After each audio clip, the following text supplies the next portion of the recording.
Este é o programa Rema, eu sou o Padre Joãozinho, estou com você aqui para mergulhar fundo em alguma palavra que pode fazer a diferença na sua vida. É o seu Rema, mais do que um tema, é uma palavra inspiradora. Sempre trazemos alguém que tem uma palavra que dá o norte para a sua vida. E hoje está conosco Fabrício Aquino. Tudo bem, Fabrício? Tudo bem, Padre, um prazer estar aqui. Deus seja louvado. Então você é fluminense? Fluminense. E veio experimentar o frio de Curitiba? Só que já tem uns bons anos Ah, já, é? né? Faz muito tempo? 9 anos. 9 anos, você chegou aqui em que ano? É 2000 e... 15, 16... Pouco antes da pandemia, Acho então. que 16, mais 2016. ou menos, por aí. Mas o que você veio do Rio fazer aqui, então? Você era missionário? Isso, missionário leigo. Aham. Eu vim a Curitiba a convite de um sacerdote que me conheceu na missão lá no Mato Grosso, onde também eu estive morando em missão. Mas peraí, você é um leigo missionário? Como que é isso? Isso, eu sou leigo.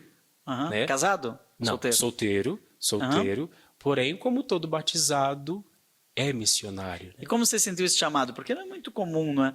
Normalmente a gente fala missionário, pensa um padre, um freio, uma Religioso, freira. né? Hábito, aquelas coisas Hábito e tal. Daí todas. chega aqui um leigo, não é? Que se diz, eu sou missionário. Sim.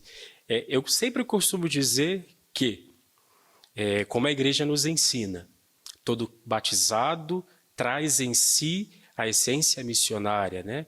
O batismo me obriga à missão, obrigação por amor. Mas você aprendeu isso na catequese lá onde é que era? Itaboraí. Comunidade Nossa Senhora de Fátima de Itaboraí, estado do Rio de Janeiro. Itaboraí.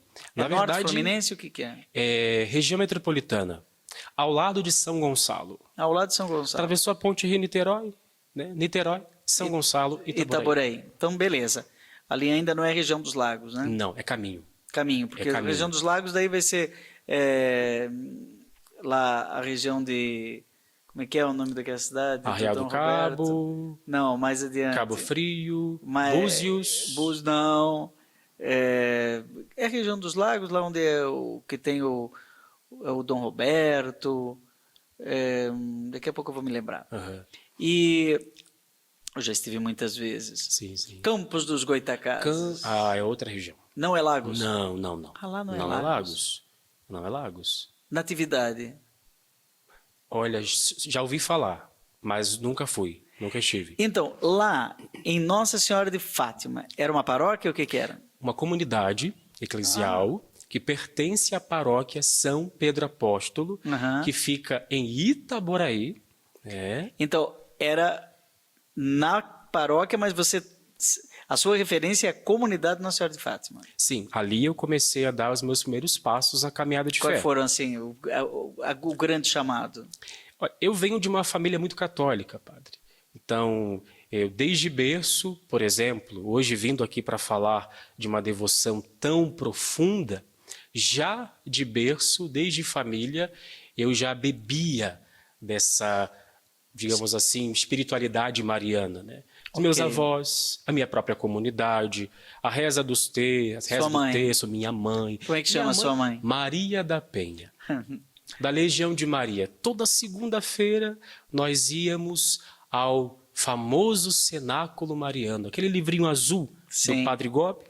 Eu bem pequenininho, minha mãe me levava ao cenáculo, que era promovido pelas legionárias da Legião de Maria. Sim. Ali eu fui Você cresceu nesse contexto. Cresci nesse contexto mariano. Aí você mariano. fez primeira comunhão, deve ter sido coroinha. Fui, por muito tempo. E não quis ser padre. Mais tarde eu pensei nessa possibilidade, mas vamos chegar lá. Chegar lá. Cresci na comunidade, primeira comunhão, me batizei, primeira comunhão, a crisma. E depois da crisma, antes da crisma, na verdade, eu comecei a ter consciência, sobre aquela pergunta que o senhor me fez, desse chamado à vida missionária, enquanto leigo. Ali eu fui tendo essa consciência. Assim, sim. Lá com seus 15, 16 anos. Até antes. Antes? Eu me recordo que lá na Arquidiocese de Niterói, nós tínhamos a famosa Missão Jovem. E eu me lembro que eu tinha 10 anos.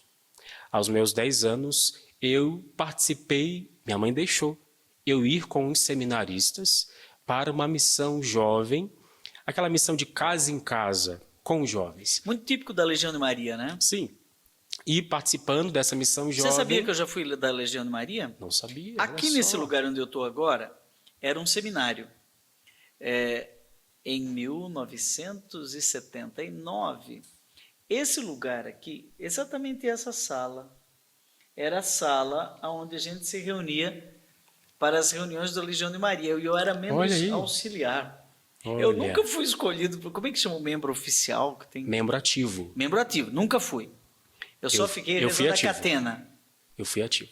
O senhor era auxiliar. Eu era auxiliar, que tinha aquele papelzinho. Eu nunca catena, tive. A catena eu rezava. Não era a catena? Catena, aquele dobradinho assim, tudo. E eu, como era membro auxiliar, eu não podia sair para fazer as visitas. Então, eu fui legionário, né, nesse meio tempo. Você foi membro ativo? Fui, do presídio juvenil, inclusive.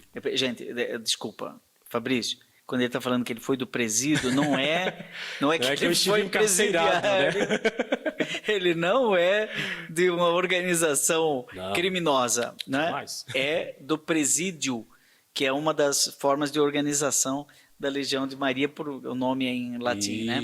Presidium. Eu fazia parte de um grupo da Legião de Maria, porém voltado para a juventude. Sim, assim, né? Então, ali eu fui tendo essa consciência. Primeiro que a Legião de Maria, ela tem esse carisma da missão. Todos esses movimentos nasceram no meio dos jovens, sabia? A Apostolado da Oração nasceu com jovens. Agora, os vicentinos nasceu no meio de jovens. Olha e só. A Legião de Maria também. Eu digo, padre, que eu sou muito grato à minha mãe, aos meus avós.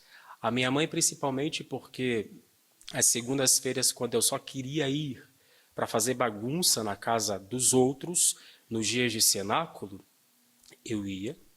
Era dia de cenáculo. Então, apesar de ir, eu lembro quantos beliscões que eu recebia da minha mãe. Porque elas rezavam e eu queria fazer bagunça. Mas graças ao estar com minha mãe, a cada segunda, a cada cenáculo mariano, hoje eu tenho essa consciência do meu chamado missionário. Missionário. Daí você começou a sentir esse chamado missionário, ainda na mais tenra idade. E quando é que você resolve deixar a terra natal? Um missionário sai da sua terra natal e vai para um outro lugar. Né? Você, como legionário, Legião de Maria, você já saía de casa e ia na casa dos outros. No começo para fazer bagunça, depois para levar a palavra de Deus, etc., levar o evangelho, levar Maria. Sim. Mas quando é que você sai assim, lá da Arquidiocese de Niterói? Então, na verdade, nem é de Itaboraí, da comunidade Nossa Senhora de Fátima. Nossa Senhora de Fátima. Eu sempre tive uma vida muito ativa, não só na minha paróquia, comunidade, mas também nas várias comunidades por onde eu passava em missão. Por exemplo, Fabrício vem aqui para cantar a missa. Fabrício vem aqui para pregar no grupo de oração, porque eu também porque eu também fui da Renovação Carismática Católica. Na Renovação Carismática Católica que houve essa grande explosão desse ser missionário. Entendi. Ali, a cada experiência com a pessoa do Espírito, Deus foi me dando essa consciência de que de que eu fui chamado, fui criado, feito para a missão. E aí você, aos pouquinhos, sai dali da Arquidiocese de Niterói, chega na capital? Foi pregar na capital? Na verdade, eu viajava para vários lugares para a missão, mas sair da minha arquidiocese foi quando, numa das missões jovens que eu participei na arquidiocese, depois, ao final de uma missão, eu recebo o convite, eu me lembro até hoje, um sacerdote que havia celebrado a missa de encerramento, ele celebrou a missa, eu entro no ônibus, eu me encontro com ele no mesmo ônibus, e daí ele me convida para fazer uma experiência de missão no Mato Grosso. Aí que vem o sai da tua terra e vai. Aquela coisa do Abraão, né? Primeiro missionário. Abraão, sai da tua terra e vai. Eu costumo dizer que o meu chamado missionário, ele tem ciclos.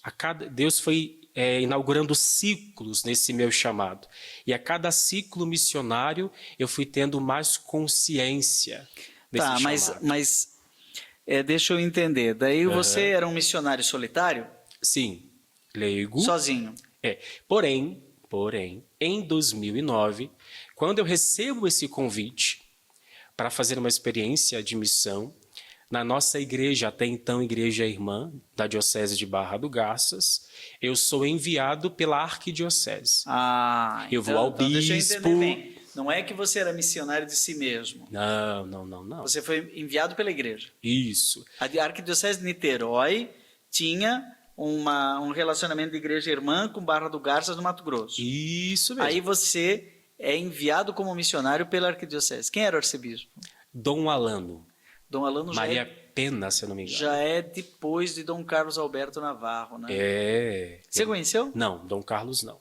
Eu era estive- muito novo. Eu então... estive. Você acredita que eu estive na arquidiocese de Niterói pregando Olha, a pedido de Dom Carlos Alberto Navarro? Dom Carlos Alberto Navarro era poeta, grande compositor também. grande né? compositor, saudosa memória, já está no céu. Né? És Maria, a Virgem que sabe ouvir, né? Essas músicas da Sim. Missa Maria Mãe da Igreja, de Sim, Dom Carlos Alberto sim, Navarro. E Valdeci Farias. Uhum. E aí, em que ano é que você vai para o Mato Grosso enviado pela Arquidiocese de Niterói? 2009. 2009. Isso. Que idade você tinha? 20 anos. 20 para Bom, 21. já era de maior. Estava estudando? Sim. Era nas Deixa eu férias, ver. então? Não, acho que eu tinha terminado meus estudos em... Não, terminei em 2006. Era Eu o que você terminei- estava fazendo? Ensino médio. Ensino médio. Termina Então- o ensino médio. Eu, muito envolvido com a missão, até então eu nem tinha nem pensado em faculdade, porque a missão foi me tomando, né? Grupo de oração, grupo de jovens, E Legião missão de Maria. local. Missão local. Local que eu digo assim, Rio. Sim. Missão ali, no entorno daquele... Eu cheguei a sair uma vez com uma irmã que me convidou, uma freira de uma congregação, para fazer uma missão, missão popular, em Minas Gerais, em Caratinga. Ah, Diocese de Caratinga. Fui para lá, naquelas regiões montanhosas, assim. Perto de e Ipatinga, etc. foram dias de missão, assim, maravilhosos. E eu já estava vivendo aquela efervescência missionária no meu coração. Mas essa consciência de tomada, de fato, missionária, como disse, eu fui tomando ela para mim, tendo clareza aos poucos. Deus me chamava, eu percebia que era o convite de Deus, eu ia. A irmã me chamava, Mas padre quer dizer, me o grande chamou. avanço foi em 2009, com 20 anos, Foi. Mato Grosso. Foi. Aí eu vivi uma grande escola de missão. Lá foi uma escola. Foi. E como é que você chega depois em São Paulo? São Paulo, depois de ter ficado mais ou menos 9 anos no Mato Grosso, Ah, peraí, você foi em missão e ficou? fiquei 9 anos. Então você fica até os 29 anos de idade Isso sem mesmo. estudar? Sem estudar. E o que você fazia lá? Eu morava com uma família, membro da comunidade, que me acolhia em missão, e junto com os leigos da comunidade, porque ela é uma diocese muito carente de sacerdotes, né? No interior do Mato Grosso, divisa com o estado do Goiás. Lá ajudava a comunidade com no cuidado pastoral. Mas tinha padre nessa comunidade? Padre só ia para celebrar. Aos finais Então de você semana. virou meio que padre. Mais ou menos, mais ou menos. Você fazia o culto? Às vezes sim. Chegou a fazer batizado, não? Não. Sacramentos, não? Não, mas Era aí mais celebrar a palavra de Deus, era- grupo de oração? era a parte espiritual e a parte também administrativa da comunidade, junto ao padre. Isso, então você era um padrinho, Isso. né? Um pastor. Tínhamos o conselho paroquial, né? Com a minha experiência de missão, minha Com experiência 20 anos você comunitária. assume uma comunidade. Digamos que sim. Você é o Timóteo, lá, do Paulo, né? O jovem Timóteo. E 20, você ficou lá 9 anos. 9 anos. E aí, de repente, você pensa, não, vamos para São Paulo. Como dizia padre, na minha missão eu fui percebendo que a cada fase Deus me pedia um passo adiante, para frente. Eu precisava seguir. Por volta de 2015, 2016, eu fui sentindo ao meu coração e Deus foi me dando muitos sinais claros, muito concretos também, sinais muito humanos, espirituais também, de que o meu tempo lá na comunidade havia O terminado. ciclo que você falou. Sim. Acabou. Isso. Aí você vem para São Paulo. Eu precisava encerrar um ciclo para começar um outro ciclo. Fui para São Paulo, fiquei bem pouco tempo. São Paulo foi uma experiência dolorosa, mas uma experiência de cruz e de ressurreição ao mesmo tempo. São Paulo capital mesmo? São Paulo capital. São Paulo E capital. de repente, de São Paulo, você desce para o frio de Curitiba. Devia ser daí 2018? Não, no mesmo ano, 2016. Eu fiquei em São Paulo, foram 3 meses. Então, aí você vem para o Paraná. Já Curitiba? Não, litoral do Paraná, Matinhos. Ah, Daí eu fui convidado. Eu sempre digo que sempre existe uma dinâmica de Deus para iniciar ciclos na minha missão e findar ciclos. Então, o meu ciclo aqui com o Mato Grosso começou através de um convite de um sacerdote que ainda é responsável de uma comunidade terapêutica, que me conheceu em missão lá no Mato Grosso. Padre Emerson de Azevedo, até então ele era da Copiosa Redenção, hoje ele é da Diocese de Paranaguá. Ele me convida... Qual Emerson como? Emerson Sandro de Azevedo. Ele, conhecendo meu trabalho de missão, aí lá no Mato Grosso, eu iniciei um novo ciclo também, a questão musical. Em 2011. Ah, 2011 aí vem outra vocação. Agora ele é músico. Na verdade eu já era. Tá. Só que a partir de 2011, estando no Mato Grosso, eu começo a, digamos que, profissionalizar a música. Então, chegamos assim, quase ao final do primeiro bloco, não é? Conhecemos um pouco a vida desse missionário diferente, missionário leigo, um jovem que com 20 anos sai da sua terra e vai. Vai para onde? Vai para o Mato Grosso. Fica 9 anos. 9 anos fazendo tudo que um padre faria sem ser padre e não entra para o seminário, não fica padre, sente que a sua vocação é ser leigo missionário. Por quê? Porque isso faz parte da sua vocação desde o batismo. E aí desce para São Paulo, pega fogo e vai para o Paraná. Chega no litoral, Matinhos, começa a evangelizar de várias formas. Isso aí estamos em 2011 e de repente vem, que já devia ter, né? A devoção e até um apostolado de Nossa Senhora das Lágrimas. Que é isso? Nossa Senhora chora? É a pergunta que não quer calar. Segundo bloco, eu vou trazer uma canção, né? E também nós vamos ouvir o pulsar do coração deste jovem Fabrício Aquino, missionário leigo e hoje propagador da devoção, mais até do apostolado de Nossa Senhora das Lágrimas. Fica aí, aguarde o segundo bloco, a gente volta já. Não perca mais nenhum vídeo da TV Evangelizar. Inscreva-se agora. Estamos de volta com o programa Rema, hoje entrevistando o missionário leigo e divulgador do apostolado de Nossa Senhora das Lágrimas, Fabrício Aquino. Que ano mais ou menos você vem para Curitiba? Eu vim para Curitiba por volta de 2016. Depois 2016. De pouco tempo. E até hoje você está aqui? Estou aqui. Então você hoje, o seu apostolado é em Curitiba? É em Curitiba. Mas você já vem com Nossa Senhora das Lágrimas na bagagem? No seu coração, na sua bagagem? Até então não. Ah, não? Até então não. Quando é que você tem contato com essa? Nossa Senhora das Lágrimas, ela entra na minha história depois de uma experiência vocacional que eu fiz. Ah, que Sim, ano? Ano passado. Ah, ano passado. Então é recente? É recente. Ano passado... Mas peraí. Antes de... Então, super recente Nossa Senhora das Lágrimas. Sim. É do ano passado, 2023, pós-pandemia. Isso. Mas você passa toda a pandemia aqui. Sim. E esse período de 2016 a 2023, né, para não ficar nenhum buraco da sua vida que a gente não vai falar, porque afinal de contas são 4, 5, 6, 7 anos, né? 7 anos você fica onde aqui em Curitiba? Ou em no Matinhos? litoral do Paraná. Você fica no litoral?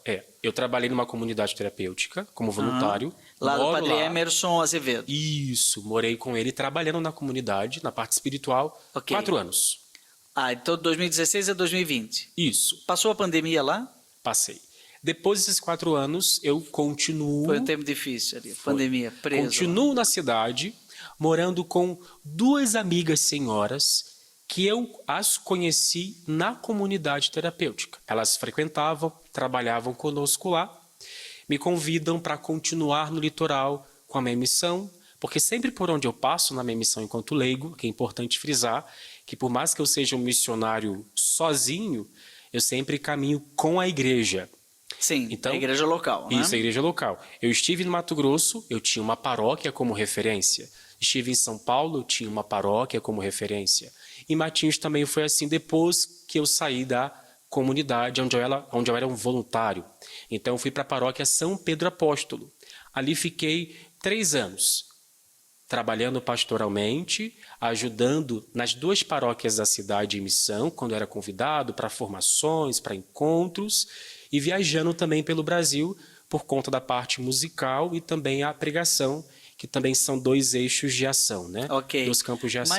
Mas aí passa a pandemia, um tempo estranho, chega 2021, você está lá em Matinhos, agora Isso. 2022, chega em 2023, você pensa, quer saber? Minha missão agora vai ser em Curitiba. É isso ou foi Nossa Senhora das Lágrimas que te puxou? Não, foi depois. Você chegou aqui... Daí, para vir para cá, eu me decido a fazer uma experiência no seminário. Aí entra agora. Aqui entra a vocação. Agora que entra a questão vocacional também, né? Então foi a vocação que te trouxe para Curitiba? Sim. Apesar de, mesmo estando em Matinhos, eu ficava muito aqui, Matinhos. Curitiba era a minha passagem, né, para a missão. Tá, para a missão, porque você já estava se tornando missionário de múltiplos lugares. Isso, mas a sua base era Matinhos. Era Matinhos. E de repente, é a diocese que você foi fazer uma experiência vocacional? Não, fui fazer uma experiência vocacional com os redentoristas. Durante 1 ano, eu me preparei de maneira silenciosa. Sim, fiz o acompanhamento vocacional, retiro vocacional. Muitas pessoas não souberam, né? Porque eu preferi fazer a minha caminhada vocacional em silêncio. Sim, mas em Curitiba você era acompanhado? Era acompanhado pela província até então de Campo Grande, que hoje agora... é a província de Curitiba. Província de Curitiba. Isso. E nessa experiência vocacional foi atraído por que Deus te chamou para essa experiência vocacional e de repente você tem uma experiência com Nossa Senhora das Lágrimas, que coisa diferente. Eu fui para o seminário... Imaginei que pudesse ser Nossa Senhora do Perpétuo Socorro, né? Pois é.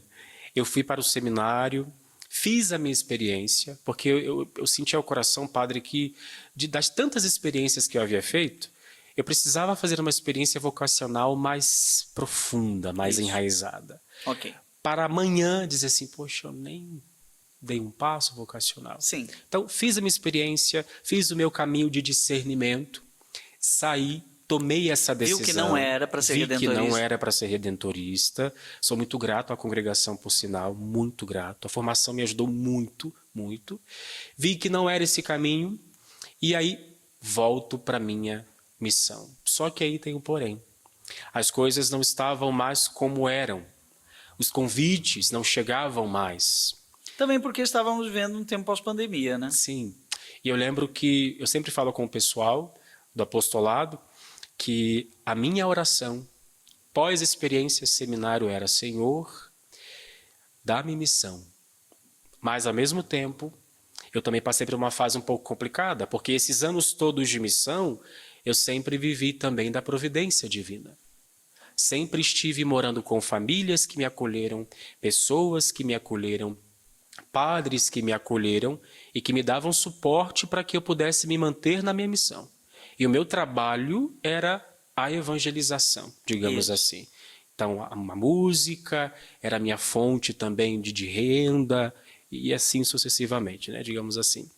Então, fiz a minha experiência vocacional, eu saio do seminário, uma fase muito difícil, muito complicada. Também financeiramente. Financeiramente, que eu tive que morar só, aqui em Curitiba.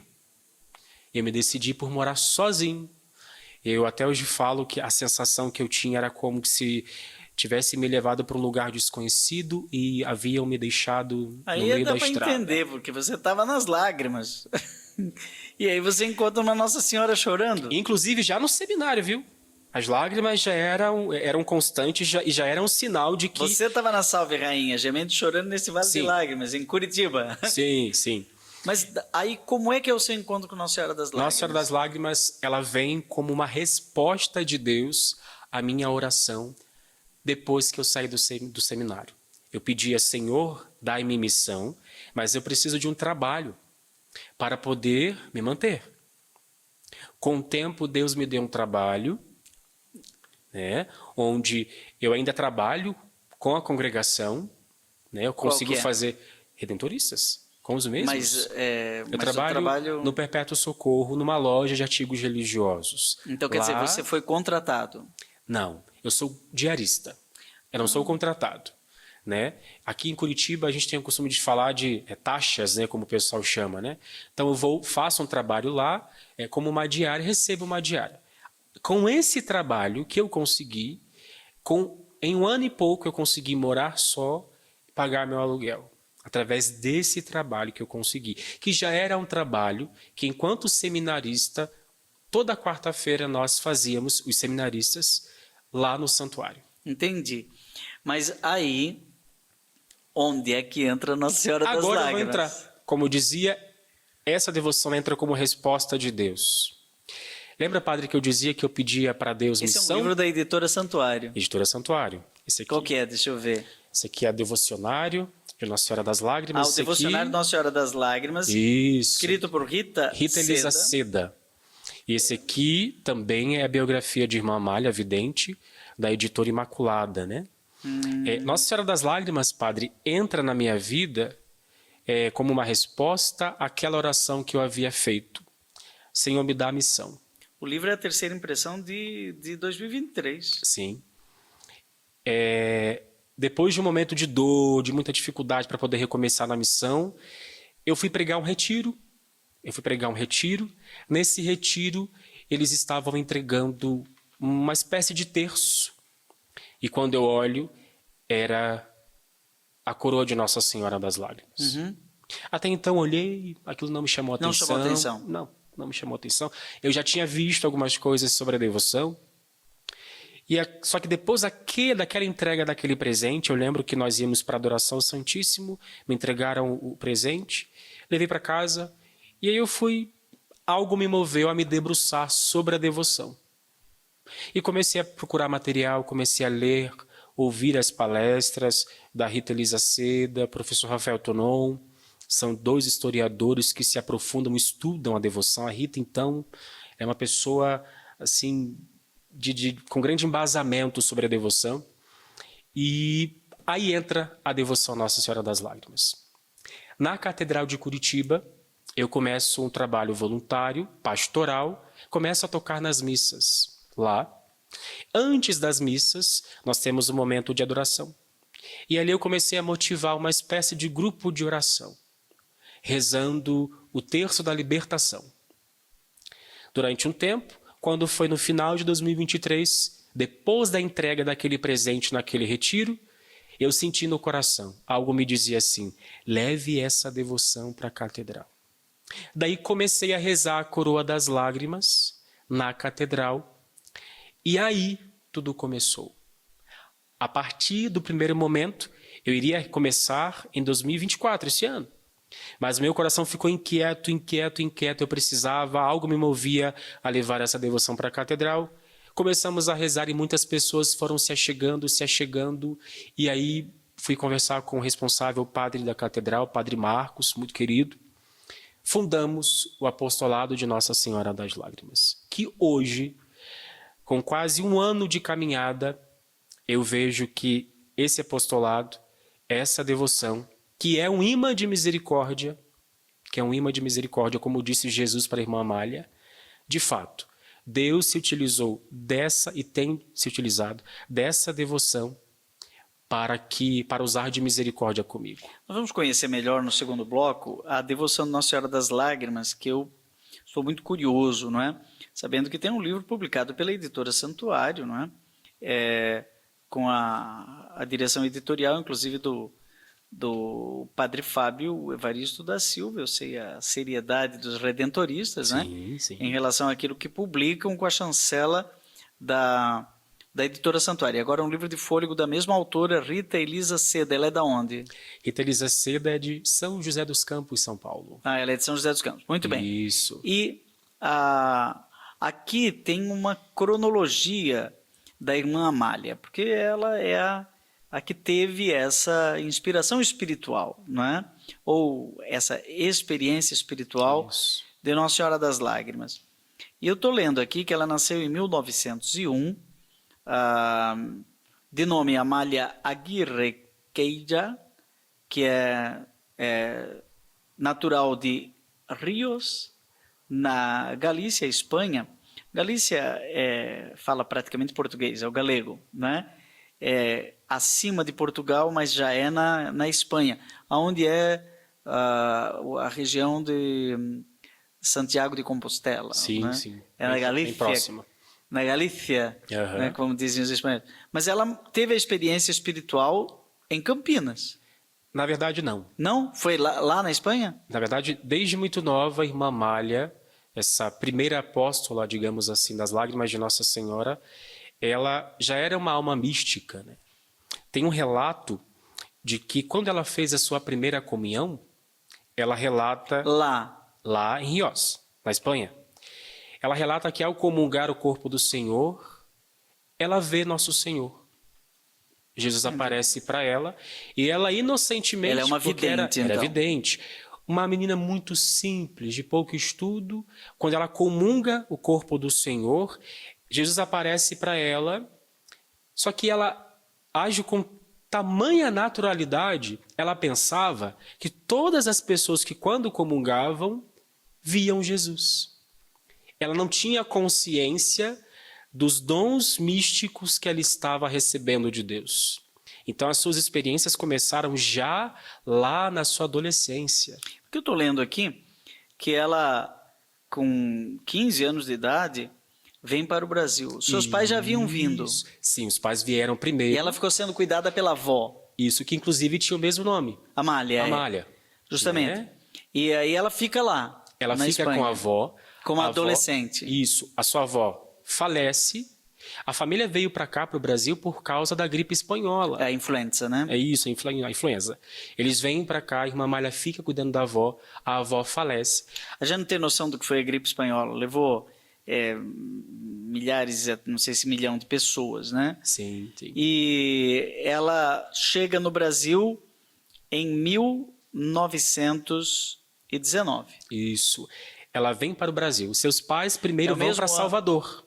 Ah, primeiro para Salvador? Primeiro vão para Salvador. Depois eles chegam em Campinas. Daí a irmã Amália vem após o falecimento de sua avó. E ali, em São Paulo, em Campinas, irmã Amália começa a ter consciência do seu chamado à vida religiosa. Com alguns jovens, né? Sim. Liderados por Maria Villac. Isso, irmã Madre Villac, que foi a madre superiora da época. Fundaram, então, o Instituto Missionárias de Jesus Crucificado. Isso, que na verdade foi fundado por Dom Barreto, que era o bispo da época. Bispo de Campinas? Bispo de Campinas. Dom Francisco Barreto. Isso, de Campos Barreto, se não me engano, né? Uhum. Ele funda o Instituto, e aqui, padre, tem um detalhe muito importante. E ele que acompanha essa evolução espiritual da irmã Amália. Todo o desenrolar das experiências dela mística, da devoção, tudo que acontece... Que chega até essa amadurecer na devoção e agora apostolado de Nossa Senhora das Lágrimas. Sim. Tem um ponto importante que, das experiências místicas de irmã Amália com Jesus, antes dela entrar para a vida religiosa, Jesus havia dito para ela que ela entraria para uma congregação cujo hábito era de cor azul. Ela recorre ao bispo, Dom Barreto, querendo entrar no instituto, ela não sabia que era de cor azul, e ali ela se torna um dos primeiros membros fundantes da congregação, que tinha como cor do hábito azul, como nós vemos na capa. Mas elas não tinham ainda a devoção à Nossa Senhora das Lágrimas. Não, Isso vai vir tinha. depois que ela faz a... Já como religiosa, ali na congregação. Mais tarde? Mais tarde, 1900 Irmã e Amália, quando? 29. 1929. 1929. Então vamos dar uma paradinha aqui. Nós já sabemos que esse é Francisco Aquino, jovem missionário que conhecemos no primeiro bloco, e que de repente sobe para Curitiba com um sonho chamado vocacional e se encontra com uma tal de Irmã Amália, né? E o Fabrício Aquino, né? Acho que eu falei outro nome. Francisco. Do Papa, né? Acontece. O Fabrício Aquino. Então, se encontra com a história toda de Irmã Amália e acaba se tornando um divulgador do apostolado de Nossa Senhora das Lágrimas. Nós vamos conhecer bem esse apostolado no terceiro bloco, um pouco mais adiante. Mas fique com a gente, vamos fazer um breve intervalo e a gente volta já. Não perca mais nenhum vídeo da TV Evangelizar. Inscreva-se agora. Estamos de volta para o último bloco, conhecendo essa história de um missionário leigo que sai lá da Arquidiocese de Niterói, interior de Itaboraí, vai pelo Mato Grosso, chega no litoral do Paraná, passando por São Paulo e se encontra com a história de uma mística, conhecida e reconhecida como Irmã Amália, que lhe apresenta a devoção a Nossa Senhora das Lágrimas. A Irmã Amália, ela faleceu em que ano? Irmã Amália, na cronologia, se eu não me engano, esse ano nós comemoramos 47 anos de falecimento de Irmã Amália, se eu não me engano. Não sei se foi 1977. Isso. Nossa, eu entrei no seminário em 76, olha, eu já sou padre. Então, ela faleceu em 77, isso, às 11h30. Sabe aonde? Em Taubaté. Em Taubaté. Sentadinho numa cadeirinha. Onde eu tenho grande parte da minha vida. E está lá no cemitério da Ordem Terceira de São Francisco. Isso, em Taubaté. Então ela terminou sua vida em Taubaté? Terminou sua vida. Porque lá tem o Lar Santa Amália. Isso, inclusive, Irmã Amália. Irmã Amália. Irmã Amália. Lar Irmã Amália, ela.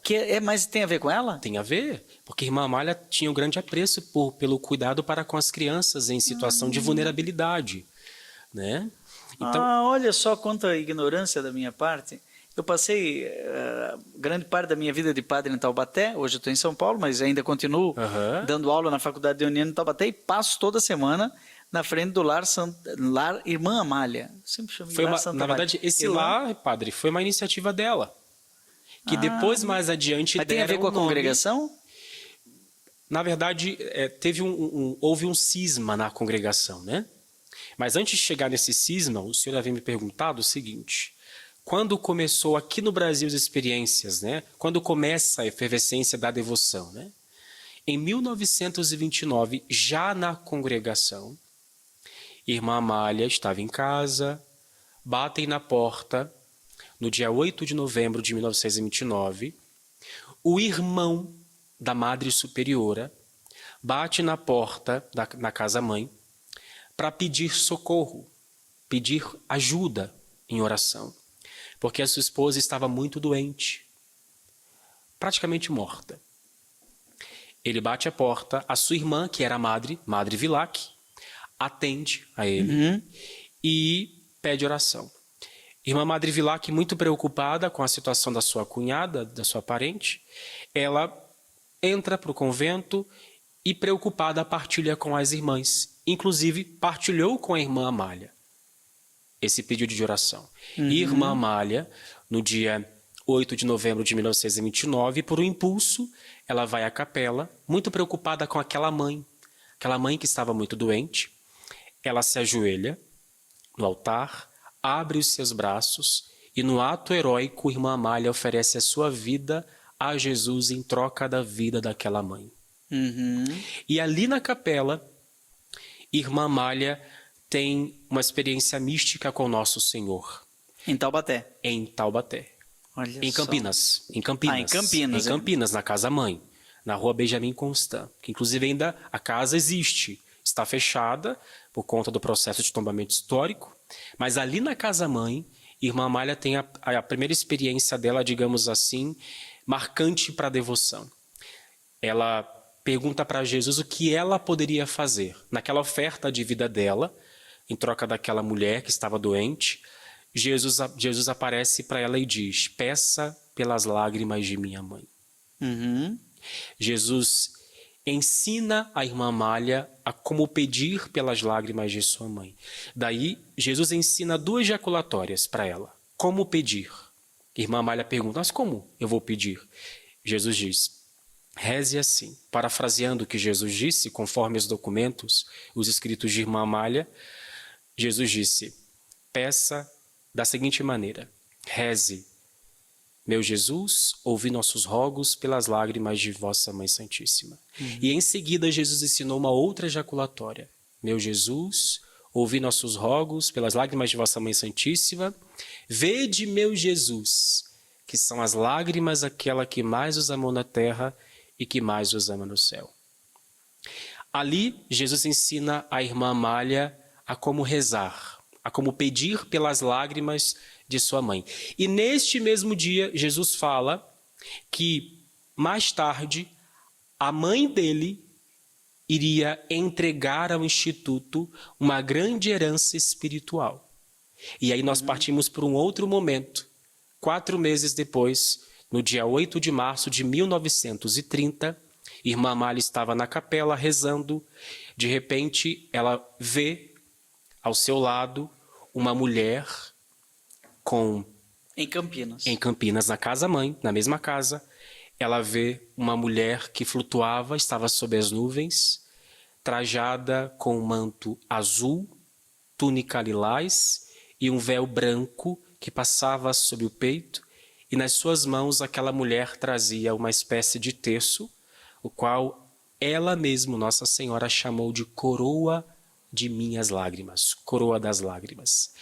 Ali, aquela mulher, segundo o relato de irmã Amália, Nossa Senhora aparece lacrimosa, porém com leve sorriso nos lábios. E ali, aquilo que Jesus havia dito em 1929 se cumpre. A sua mãe visita o Instituto e entrega.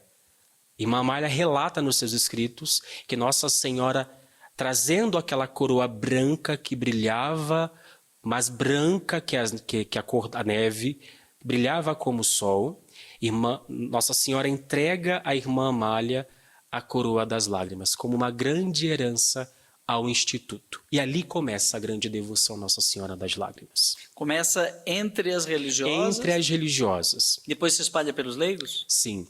Entre elas, as irmãs começam a rezar a coroa, as jaculatórias até então, porque não se tinha a coroa como nós temos hoje. Então é uma visão que ela teve. Ela viu de fato, como eu vejo o Senhor... Não era uma imagem que chorava, como aconteceu em vários lugares. Não. Uma imagem que chora. Era uma mulher que tinha lágrima nos olhos, porém com um sorriso nos lábios. Ela mistura dor e alegria. Isso, que depois Nossa Senhora explica o porquê do sorriso e das lágrimas. Nossa Senhora explica o porquê das suas vestes, tudo. Nossa, a irmã Amália... ela tem algum processo de beatificação, alguma coisa assim? Não. Na época dos fenômenos, o próprio bispo Dom Barreto, fundador da congregação, ele testemunhou vários fenômenos. Inclusive, irmã Amália, ela tinha os estigmas da paixão de Cristo. Né? Então, todo o relato foi colhido pelo bispo, ele manda para a Santa Sé. Na época, houve, por obra do mal, Nossa Senhora e Nosso Senhor havia dito que, por um tempo, o mal iria intervir com relação a essa devoção, mas por permissão divina. Dom Barreto faz o seu dossiê, envia para a Santa Sé, e acontece que, hoje, a Rita Elisa Seda, historiadora, que organizou e escreveu essa biografia, que até então essa biografia que fala da vida de irmã Amália e da devoção, antes de ser lançada, ela tinha mais de 1000 páginas. Por causa da editora, a pedido da editora... Qual é a editora? Aqui, Editora Imaculada. Tá. A editora pede que a Rita desse uma enxugada no conteúdo. Então, a Rita, nos seus estudos, para poder escrever esse material, ela descobre que houve um entrave na época. Um suposto médico deu um atestado de demência à irmã Amália. E esse foi o grande entrave para que o processo dela continuasse. Porém, tem uma novidade, padre. A Rita descobre, hoje, depois dos seus trabalhos de estudo, que este que havia dado o atestado, que era chamado de doutor, não era doutor, médico, era um advogado. Olha, tá aí, produção, vamos chamar a Rita Sim. para uma entrevista e aprofundar a história de irmã Amália. Eu cresci como padre, né, ao lado do Lar Santa Amália, na rua Vicente de Barros, lá em Taubaté. E não conhecia nada dessa história. Como a história vai sendo desconhecida, sim, né? Sim. Vai sendo esquecida. E nesse período em que eu estava ficando padre, né, eu fiquei padre em 92, né, em Taubaté, terminei em Taubaté. Eu fiz uma canção, né, tô aqui com o violão, do nosso missionário leigo, Fabrício Aquino. E é quase que um hino dessa devoção. Olha. Que eu pessoalmente não conhecia a devoção, muito menos irmã Amália, né? Mas que diz assim, ó: Nossa Senhora implora por nós junto ao Filho seu. Nossa Senhora pede uma bênção que vem de Deus. Nossa Senhora é mãe em Belém e também lá na cruz. Chora, mas crê na vida que vê a mãe do Senhor Jesus. Ave Maria, Nossa Senhora, roga noite e dia pelo teu povo que chora.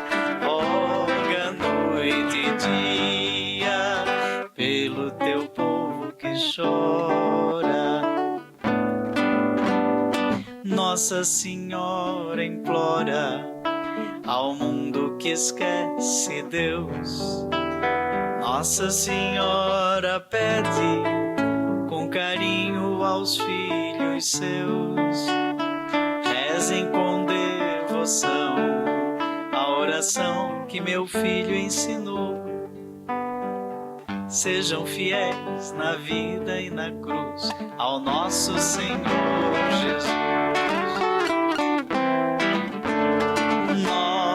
Ave Maria, Nossa Senhora, roga noite e dia pelo teu povo que chora. Roga noite e dia pelo teu povo que chora. Que lindo. Não é? Inclusive a questão do Pai Nosso, que ela tem o Pai Nosso, não tem? Que ensina a rezar o Pai Nosso a partir da experiência de Nossa Senhora das Lágrimas. Uma última pergunta que não estou entendendo. Isso tudo acontece em Campinas, depois vai para Taubaté, não é? E como é que chega em Curitiba? Nossa Senhora das Lágrimas, você encontra não em Taubaté, Não. nem mesmo em Campinas. Não. Você não foi missionário em Campinas nem em Taubaté. Não. Eu sou missionário em Taubaté, né? E conheço o Lar Santa Amália de muitos carnavais, né?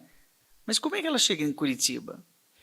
Para este novo ciclo da minha missão, eu digo que naquele retiro, quando eu recebi aquele rosário, a coroa das lágrimas, ali Nossa Senhora me escolheu.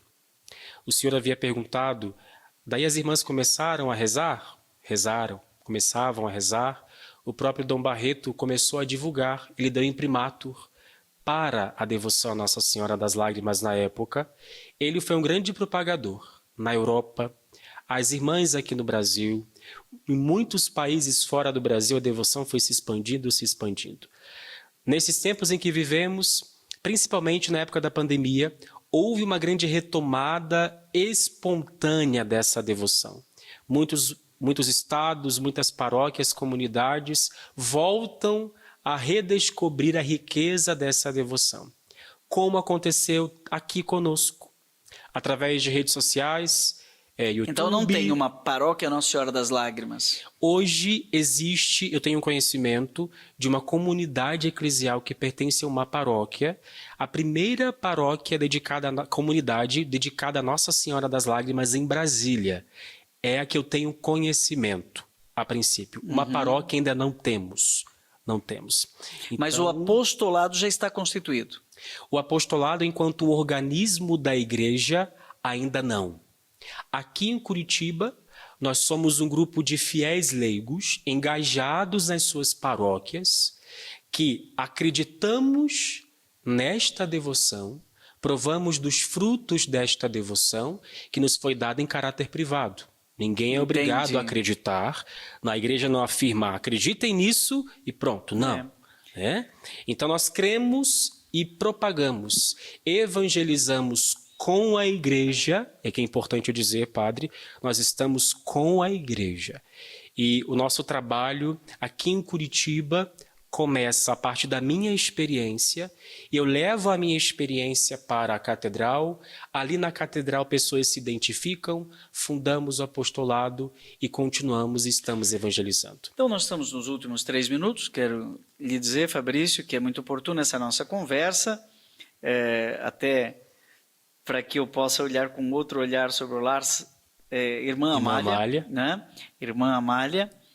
E muita gente até chama Lar Santa Amália, mas é Lar Irmã Amália, e que tem toda uma história por trás que eu não conhecia, vejam só.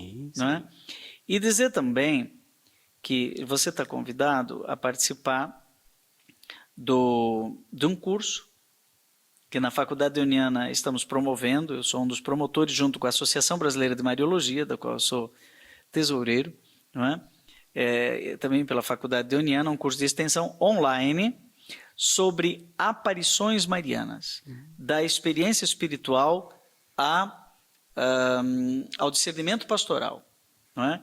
E com certeza você já está convidado, não é, a apresentar toda essa espiritualidade, essa experiência espiritual, até porque nós iremos ter a presença de vários doutores em Mariologia que vão nos ajudar a discernir esses fenômenos, essas experiências espirituais, a partir dos critérios emanados da Santa Sé, no dia 17 de maio desse ano. Olha que legal. Num documento sobre o discernimento das presumíveis aparições de Nossa Senhora. Ela teve uma aparição que merece uma palavra da igreja e tem as 6 categorias, inclusive o níquel obstat, ou seja, a igreja não tem nada contra. Sim, sim. Belíssima história. Obrigado, Fabrício, que tem nome de Santo Tomás de Aquino, teólogo da igreja. Olha, orgulho, hein? Eu queria ter o nome desse, Fabrício Aquino, Padre Joãozinho, Fabrício Aquino, não é? Esteve aqui conosco nos mostrando aí experiências espirituais, a sua própria e depois da Irmã Amália, Nossa Senhora das Lágrimas.